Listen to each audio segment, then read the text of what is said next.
That was one of our problems, whether communicating with Scott or whatever, is the energy difference was messing him up physically. I can only do it for so long. And then, luckily, see, George is a giant. He's 178, so he's been around a long time. And so he helped us work with the Appalachian Dragon and crystals to talk through the crystals. So the dragon, mainly the dragon, because he's like a crystallized body. You know, the Appalachian Dragon. The Appalachian Mountains. His body is deceased, but he knows the crystals. And so that I watched that though through time and how you could only get so many conversations because it was energy was affecting you physically. Yeah. And luckily we had George help, and we had just a case on the side on there, just the Jim Morrison. He had come along and we were talking, and he came in, but he also has now figured out how to use the crystals to have better, clearer communications. It was the dragon helped me and George and Scott and Scorpion King to talk through this crystal. So now each one of them got this little crystal, spiritual crystal is what it is, like a spiritual one, so each one of them got their own little crystal. They talk through that, and now whenever Scott talks to me, I don't get the copper taste in my mouth, and George, he talks through it, and I don't get the chills whenever he talks to me. And Jim Morrison, while I was channeling him, this later on, he was automatically given a crystal. Well, not really automatically. It was, of course, there in that time period we were learning, and I was able to connect to him directly. And then we recognized where the connection with the crystals came in. So I'm wondering what type of crystals those are, because depending on what crystals they are, there are known as time crystals or Kyger crystals that are used to order to balance out energy frequencies, especially in the type of area where you guys are at. That might explain a lot. You are actually experiencing first phase of vortex sickness. That's what you were experiencing.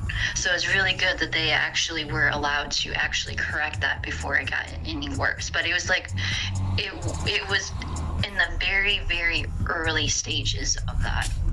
Yeah, it was actually early, and I was like, guys, we gotta figure something out. I did told them that. And you asked what kind of crystal it is. I do see is a tiger's eye, because we was receiving a tiger's eye. It's probably one of the ways that they would protect crystals, especially time crystals, is that they would fuse those crystals into other crystals. So that's probably the reason specifically where they were like looking Tennessea, Kentucky, and big investigating which crystals for you to use, because sometimes Kyger crystals can hide themselves with other crystals. Well, Jim Morrison, he got the green crystal. He's showing me. And he got the green crystal. I don't know what that is, but the ones that they have are kind of orange, black, with different kind of sparkle colors to it. But the human, right? Jim Morrison, he's a human. He's using a green crystal. I don't know what that means. It's a different frequency. It could either be an emerald, androphene, and it could be a fluorite. So it's probably one of those. I probably have to get out my crystal book. But I want to go back to talking about the giants. I've not heard a whole lot of people talk about giants. So does your giant friend know like the history of like giants, or like the history, like what he has seen?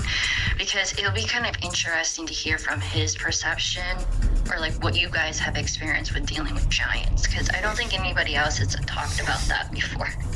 Yeah, that's interesting, because he's already ready to answer the question, because he's been quiet this whole month. And maybe half of December or so, and he's like already got his notebook out. But he was ready for this question. But George, what happened to his race? He wants to start off with this part. His race was kind of like slaughtered off. They were doing a lot of not him, but because he was too young at the time. His family tree, they were not family oriented giants. They didn't kept everything within the family and kept support in the family. So their cities and their things that they were doing destroyed it themselves because it was not family kept, family honored together. They didn't have that. They had the option to do it, but they kind of killed themselves off with their technology. That's what he was showing me. And then, later last year, sometime period, we were talking to him, and he was underneath the ocean, and he found his group of giants, the very few that's left, and there's still more in other areas, but he was able to find this place in Mexico region. Between Hawaii and Mexico is where three points come together, tectonic points or something like that. There's a cave system that goes down. However, in that area, the Mammoth Caves, that's probably what he was referencing. The Mammoth Caves are very close to you guys, and they haven't explored all of the caverns, but they believe that the Mammoth Caves is like a huge, gigantic network of underground cave system that they're still trying to figure out. We're splunkers. We know about Mammoth We're Cave. splunkers. We've used to run East Tennessee Cave, so that's one of the things that we've been doing for many, many years. We're explorers, but Mammoth Cave in Kentucky, according to what was George told us, but it runs all the way up to the North Pole, so it's like these. There's a North Pole connection, and in our previous research about 4 years ago, maybe, it supposedly goes to the inner Earth. There's a cave entrance that's going downwards, and it just blocks off. That's very true. Some of them, I do know that some of them were tasked in order to seal up some of those entrances in order to protect humans from going down to Middle Earth. And also because they also didn't want the Anunnaki or other races figuring out that entrance, because it would cause a lot of disputes. We have a cave in our area here that we go to, and George told us that there is a lake underneath, but there is he has to move a big rock to go down through there. And of course, I told him, I said, I want to go find it. And he said, well, you're going to have to move that big rock. And I said, I got friends. I got a giant friend. So I'm messing with George, but he did say that, you follow spirit, you could possibly get around and go down to that lake, so they're known as the forest guardians. If you talk with the right spirits or you talk with the right fae, they will actually show you the passage toward to get down into Middle Earth and stuff.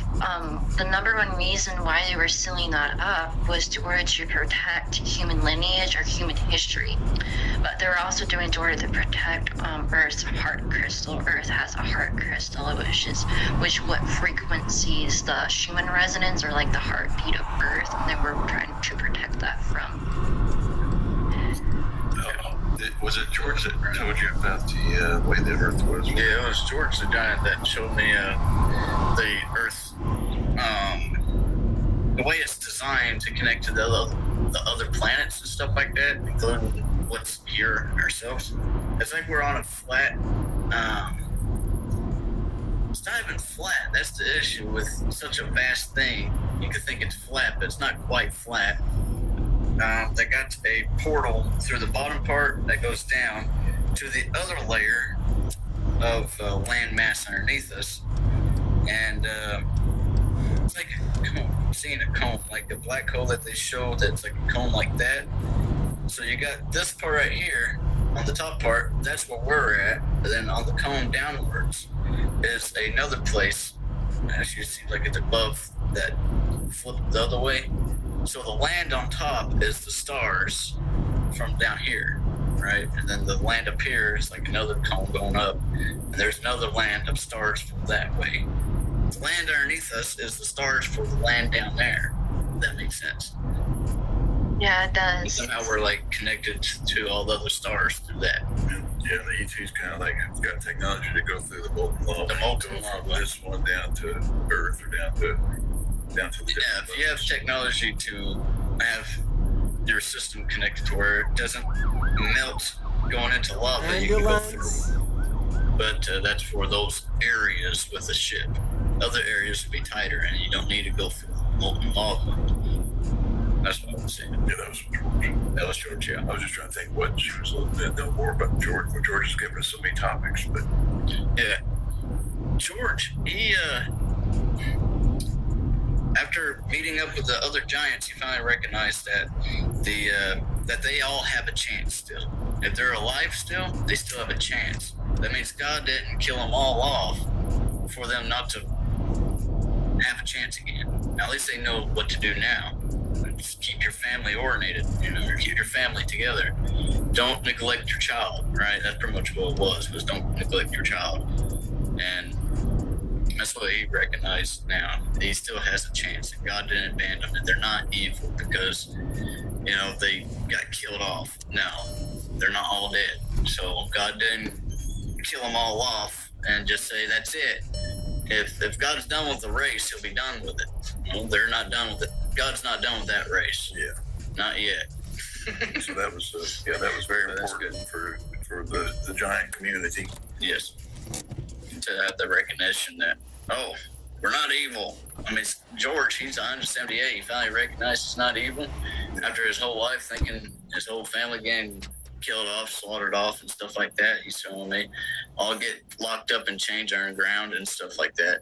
And who was going after them specifically? Does George or his family know who were after him?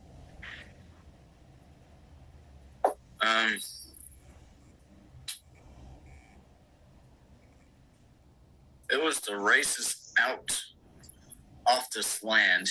It was a race off this land that came colonized on this land. I feel Egyptian connection, the Anunnaki. Atlantis. That's the one. Okay, Atlantis was the one that was chasing off the giants. They colonized on the land and put religion in place in a negative way for the giants. And so that gave them the rights to try to kill off the giants because they got the rights from their so-called God that they can kill off what they think is wrong. That mentality they got into. And they play with words and they found out, hey, something's evil. And they just kill them all off type of deal. That's what I was seeing.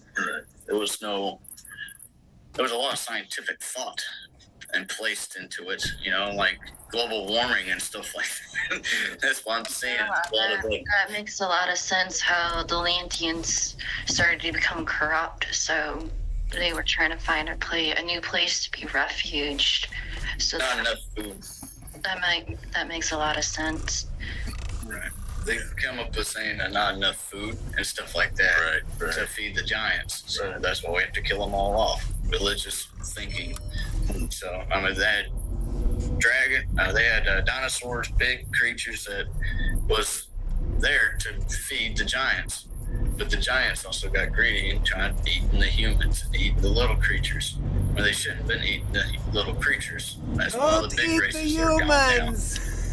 Because the giants couldn't uphold their side by eating what's theirs. There was a split in food chain. The humans are not supposed to eat the dinosaurs, and the dinosaurs ain't supposed to eat the humans. But as you can tell, the plan didn't go as planned. So that makes a lot of sense.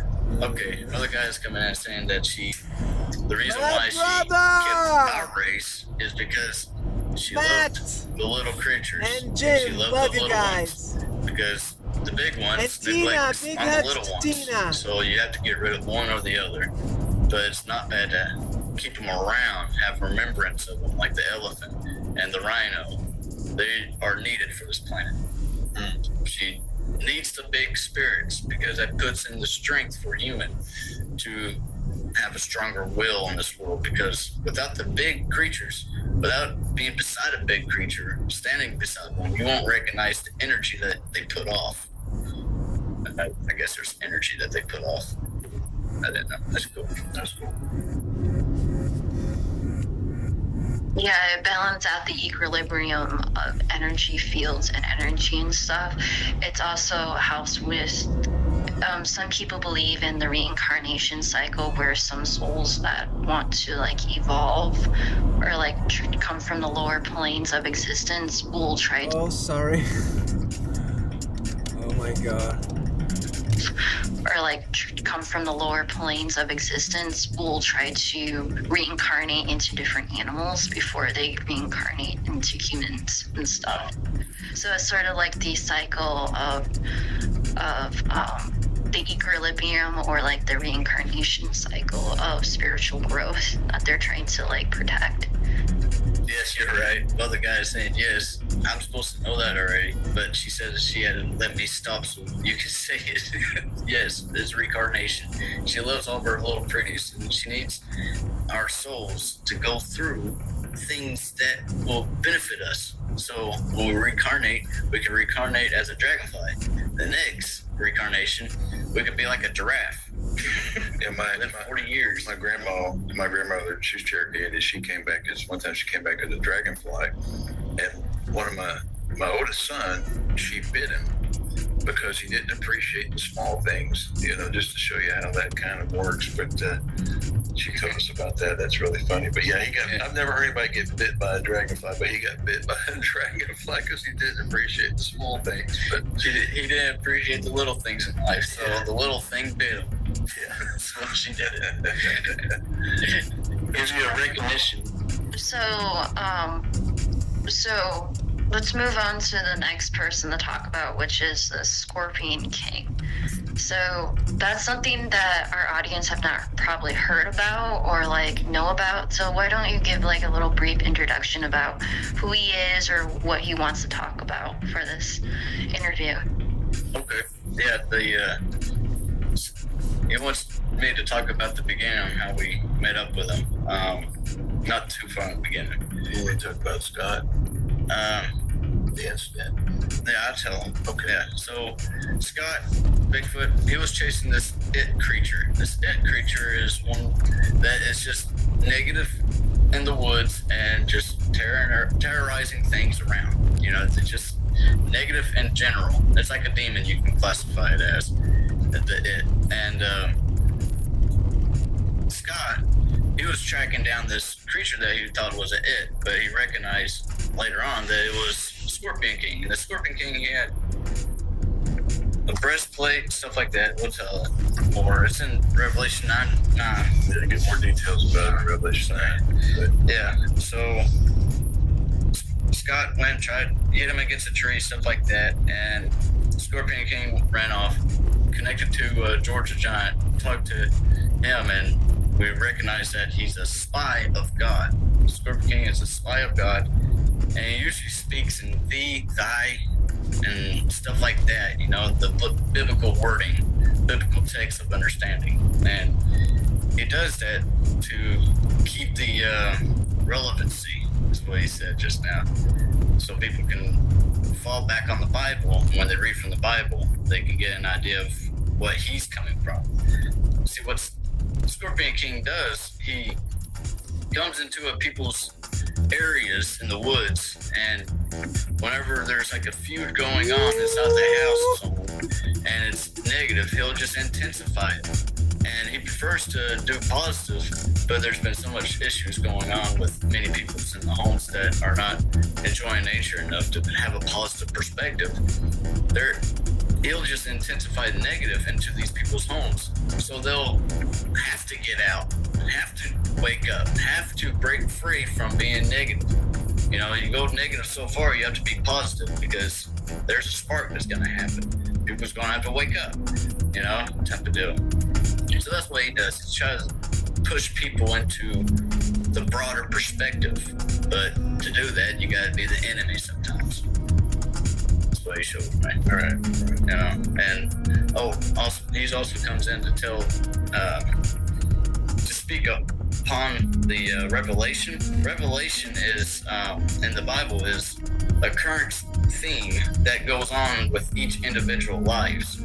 So you can make your decision one way, and you'll see in Revelation on how it will turn out, or you can make your decision another way, and you can see how the revelations turn out to you too. And one thing that he talks about the revelation is it doesn't talk about the 7 blessings that comes to you. It tells you about you do one negative thing, you get 7 plagues comes to you. But for some reason, it doesn't tell you. Well, he knows why. You have 7. You do one good thing, 7 blessings comes to you. You know, you might not see it, but that means that 7 other people doesn't have to do what you did. You know, you did one work and then you do good. Another person comes around, they don't have to even think about it because it's been done. And it multiplies by 7. And continuously, if you keep doing blessed work, pay attention to where you put your blessings, because that's where they'll prosper. And sometimes you don't want to prosper a flock of seagulls, right? So he's saying Revelation is an internal thing, not physical. You know, everything in the Bible is an internal source readout, but it's not physical. Everything's for within. That's what he shows me. Of course, there's history that's been laid out, but that's for you to understand of how that history lined up. Do we want to be like the country Babylon, you know, and fall like they did in this country? Maybe not. So maybe we'll make better choices to keep our country strong, right? That's pretty much what the Bible's about. It gets you to broaden your perspective to good things within each individual life. Yeah, Scorpion King he's you know, Revelation describes him, but he's got like a plate and he's got like a crown and he's a scorpion and face. He's got, you know, he's a locust too. He's a one of the plagues. It's like the 7 plagues that are put together in a human type of deal, or something like that. So gives you an idea. He's an actual thing too. Yeah, and Revelation says they could, you know, the Scorpion's the king. The Scorpion King will be released on earth and he'll punish you for 5 months. It's like, no, they could punish an individual for 5 months. It's not. Yeah. He comes in as an individual to punish that individual, you know, the kings and the rulers and stuff like that. And many kings and rulers, if you haven't seen, many of them already got the poked by the Scorpion King, because many of them can't even stand being in front of other people. Those are the rich ones that got shown for themselves. They got poison in them. You know, there's an ego thing that goes on too. They get a adrenaline high off of it. These people with power, and then you can see their downfall whenever the poison is actually getting into them. Just hang in there. The downfall is coming. That's what he's saying. The downfall's coming. Okay, so that's good for me. Yeah, but he's given us a lot of reading. We're just trying to give you some off the head. I guess we get a lot of our information just through day-to-day activity. We do kind of, you know, there's me and my wife and Matt. We have our own business in Knoxville, and so, you know, we kind of do like study sessions pretty much. We study things. Like I said, we spent some time studying your material. Probably it's been a month or so, but we sit there and go through and study. And while we're studying your material, for example, Gaia might come in and help us with our conversation, or, you know, we have anyone that comes in, whether it could be my grandmother, it could be Scorpion King. We don't know who's good. They just kind of come along and help us with our study and learning. And that's how we get information. We don't actually, like I said, we do have, and also through dreams. I have some dreams and I talk about them too. You know, one of them was I did go to a Galactic Federation once, and that was interesting. I'd like to see your opinion on that. I felt like we were talking to Jamie, Angel Wings, and she was telling us that I need to catch up on the Galactic Federation meeting. They're like wanting me to get up in there and start talking to them. So I wasn't going to go there without any protection, you know. The ones I know about, at least they'll be with the meeting, you know. So I went and got I didn't get nothing, but I went and talked to the Dragon, Scorpion King, Scott and the Giant, see if they can come up there, and they were able to.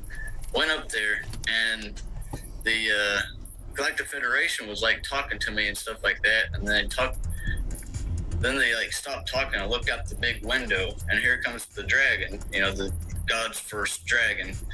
I forgot to tell her about that part. That's fine. But that's fine. We'll talk about it. Yeah, God's God's dragon. He's a dragon of the universe, and the dragon comes from God. You know, he rides on and stuff like that. So this big dragon came through the big window, and the Galactic Federation people was looking right at him and was like either talking to him or was just dumbfounded that I'm connected to him, or however, vice versa, however it came out. And while they were doing that, I saw this octopus over here, and he was in the corner, and that was my old friend. I didn't know at the time. My past life, I was a pirate type of deal, so I was kind of like, my eyes were off onto that octopus looking sad over there. Then it made sense that I ever saw an octopus look sad, but that didn't look sad. Didn't know why, but later on I found out. But after that, looking at the octopus, I looked back at the Galactic Federation. They were looking at the dragon and talking to me, and I don't know what they were saying, but I think that was about it. And then left. And it was just, I left and noticed that they were just kind of dumbfounded of what was to be done. Right. You know? Mm-hmm. That was what I saw. So the type of meeting that you went to is known as a committee hearing. We're talking about some of the ancient creatures that still live on Earth. Maybe not in a physical sense, but more in a interdimensional, multidimensional, or transdimensional way, where Earth is part of where Earth is situated in the galaxy. It's sort of like a hub of interdimensional energy. And so they were essentially trying to educate you about dragons that used to live here, or reptilian beings that used to live on this planet and evolved off of Earth and stuff. And depending on what species that dragon is, might be connected to some of the old dragons that might be connected to draconians, because some people believe, mostly I don't get a chance to talk about this, but some people from the Galactic Federation believe that the draconians actually came from Earth. And so that might be where you might be seeing like one of their old ancient ancestors coming to you and talking to you about the history of Earth, and just talking about like what's going on with the forest people, because it mostly seems like they're teaching you how to become a culture interpreter or a human ambassador for the forest people. Okay, now I can see. I would think that would be right. That's kind of where we're going. We are kind of want to actually. I think this year we hope to make contact. As far as actually get together. Mm. So it's been a long walk to get to this part, to get to the courage to do something. Yeah. Because it's not something. It takes a very strong heart, but it takes a lot of time to develop it. Yeah. I wouldn't mind explaining the dragon, if you don't mind. Yeah, go ahead. All right. The dragon, the time period when I was connected to the Appalachian dragon, and we all got the crystals and stuff like that, talking through that and stuff, and I'm working with this dragon, he told me that he has a father dragon, and it's his grandfather. It's his first dragon, And he showed me that in the beginning, when God created everything, like the one truth source, however you want to call it, in the beginning, he was hovering over the firmament. Well, he was riding on a dragon. He created this dragon so he can travel anywhere super fast through what he created already through the firmament. So he needed something to ride on. So he created a dragon that he could ride on, and that was the dragon that he showed me that came in on the Galactic Federation part, and it was that dragon, And also, my dad wrote down CERN, and I'll talk about that here soon. But I got this black goo, went to the space from CERN, and I gave it, and I asked Guy if she wanted this black goo, and she said she doesn't. Let me fill in real quick. He's just talking about they did a reactor of October, and so they had like 3 colliders run, and then he woke up with a spark in his head. You knew this happened, so he went. Anyway, he took the essence of the goo. Go ahead, you go from there, because I think you need to know where you're going from. You're right. I kind of go off trails pretty quick. So, it's okay. Heck yeah. So after that, got the goo, talked to Gaia. You want this goo? Can you use it anywheres on you? And she said, no, but there's a being out there in space for you. Just go up to the atmosphere and he'll get it for you. So I went up there, got to the atmosphere. And there was this huge dragon, which is connected to the God's dragon that he rides on. But of course, it's like there's more to explain. Sorry, because okay, so I gave that dragon this goo, and this dragon, he came down and he picked it up with his claws like that. Am I on screen? Okay, there's the screen. Okay, he picked it up like that, three fingers or something like that, regular and a thumb. Picked it up and took off, but he got these feathers. He got feathers and hair to pick up every trace of the goo. So he's a feathered, haired dragon. And he showed me that his feathers and hair is what helps him to fly through planets. He flies through debris. He flies through it because of the hair and the feathers to deflate off, well, not deflate, but to go through them.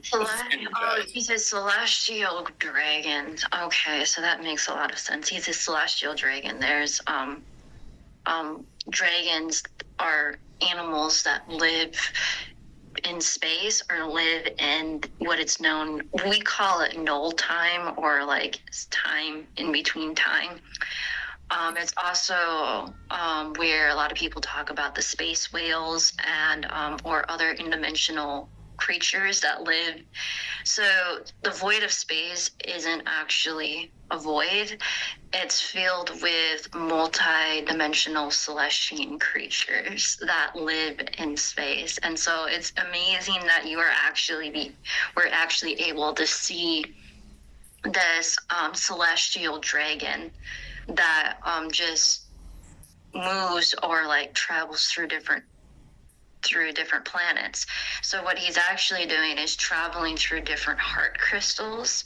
So the heart crystals can actually be turned into stargates. And so he's actually turning an entire planet into an entire stargate where he can travel to different planets, which is really interesting. That is a great. Yeah, because that's interesting, because that's funny, 444 angel numbers. God, he uses them to build we have solar systems. And this dragon gets a huge tail, and it's feathered, and it's hair, and it'll wrap around a planet. And he also showed me in the other live that it was a magnetic electrified, we got this magnetic field on Earth and stuff like that. So that's what his tail's working off of, is the magnetic fields. So it wraps around the Earth, and it's like a big cushion because the fur and the feathers are so thick. And he was able to drag planets around to where it needs to rotate around and stuff like that. And pull it off and spin it.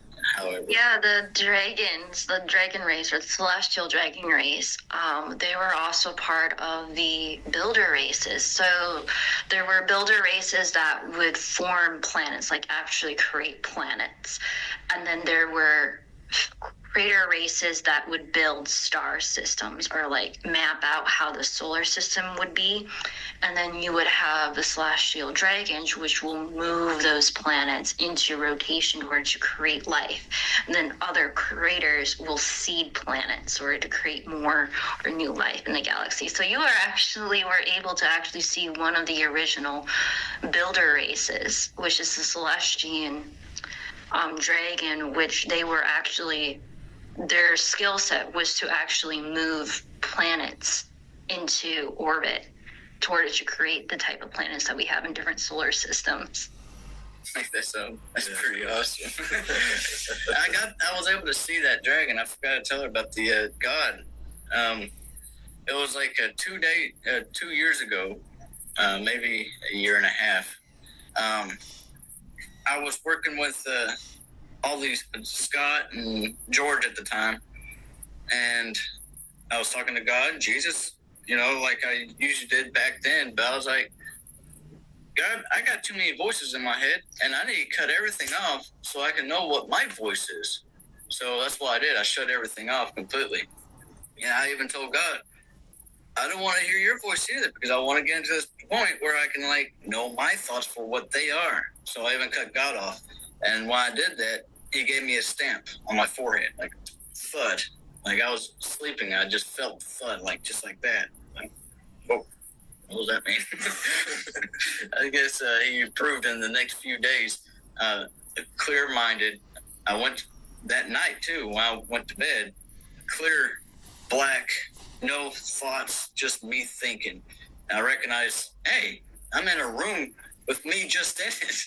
That's awesome. That was like a first experience with me type of deal. And so that went on for about a month or two, where it was just pure dark, and I was able to sleep throughout the whole night. No intervention of any spirits coming through, talking to me or however. Then I got back to opening up slowly to Scott and George, talking to them, and coming to know their energy. And they always it was really good. They were all so good to you, because we've talked to Scott for a long, long time before George came up. It gave you really a chance to discern who is who. Yeah, by their energy. That truly helped me out to find out George and Scott. Everybody's real patient. There's a big difference. While I was coming back online, I even told God, okay, I'm pretty good. I can talk to you, At least I hear myself. I'll work through the day. I can hear my own voice, and I won't be distracted with other voices, So that's where I'm at now, where I can walk through the day without being distracted. But it's like they leave a voicemail for me, or not really a voicemail. They kind of leave me an image. They send me images through these crystals, and I just go through and pick up this image, and I read it for what the image says. That's how I talk. I don't. I interpret what I'm seeing. That technology actually came from Atlantis and Lemuria time, so it's kind of interesting that that technology is still around. They probably numbed it down a lot so that people wouldn't abuse it, but it's sort of like a social media crystal. Yeah. Well, what they were showing me was that it's what's on Earth is what's in heaven. So look what we got on Earth. We got phones and stuff. We got technology. So what's here is there now. All right. So people on the other side are able to use phones and stuff like that, trying to figure it out. You brought up, interesting. You brought up them giving you a gift, and you reminded me of the leprechaun that gave you the box. Yeah. Oh, you guys actually met leprechauns. Oh, wow. Have you guys met fairies too? Fairies.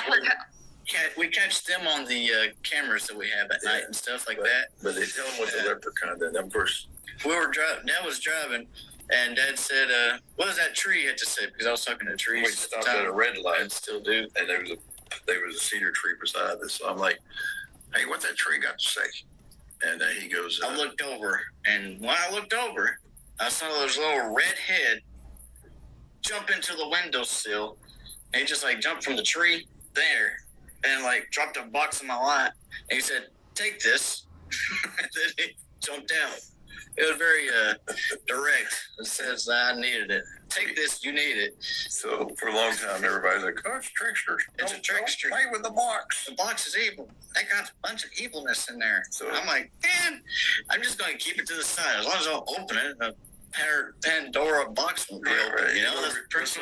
Over time, you finally did figure out what it does and all that. Yeah, I recognize when I was doing a live with Rob. Me and Dad was doing a live with Rob, and I got this spiritual box. I was working it in my head type of deal. But what I did is I opened up one thing, and I recognized it was a mirror. It could be a crystal mirror, and it reflected a light from within the video camera, people that's on the other side.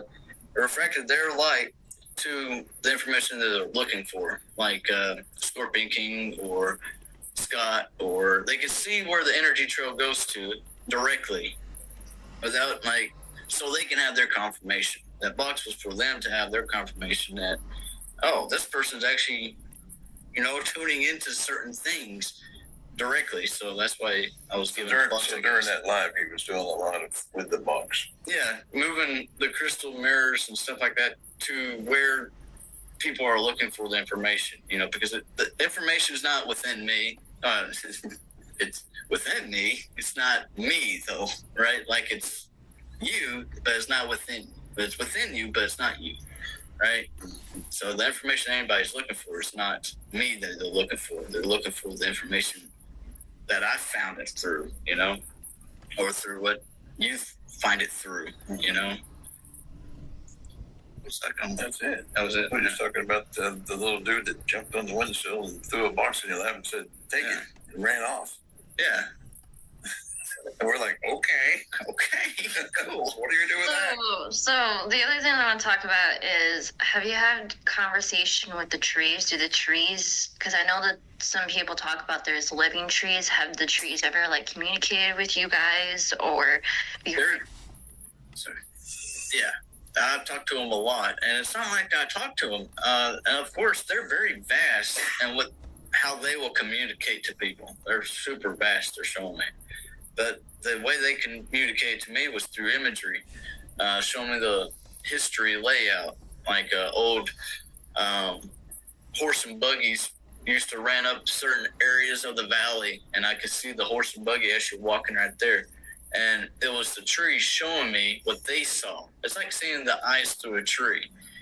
They're energetic, so they don't actually got eyes, but they have a circumference of seeing everything around them all the time. Well, but that was originally when we started talking to trees. And for example, that was when we first started accepting there's such thing as telepathy and stuff. We're kind of like, huh? And we went out in the yard, and there was one tree that had a broke limb. And so I'm like, and so Matt asked the tree, and the tree said, I don't know what it was, some kind of thing that was destructive. And then so we said, ask the tree, do you want us to take a limb on? He's like, yes. And then we were like, there was a musket vine that had climbed up, and we're like, do you want this musket down? He's like, yeah, please pull it off. And so it's really funny and comical. We laughed and we talked to that tree, and then we went to another tree, and he was telling us about his brother. That's his brother over there. And we had fun with that tree. And then we went to another tree, and that tree was telling you about, when you were a kid and reminding you of the conversations and stuff. And so it's like you said, all the trees pretty much, I think, or a lot of them, I mean, I don't know. Mm-hmm. Each one's different too. They come in, like the popular tree, they'll come in high vibe, very fast information, come in quick, bam, bam. What they say is quick. Then the other tree that I was reading was down below.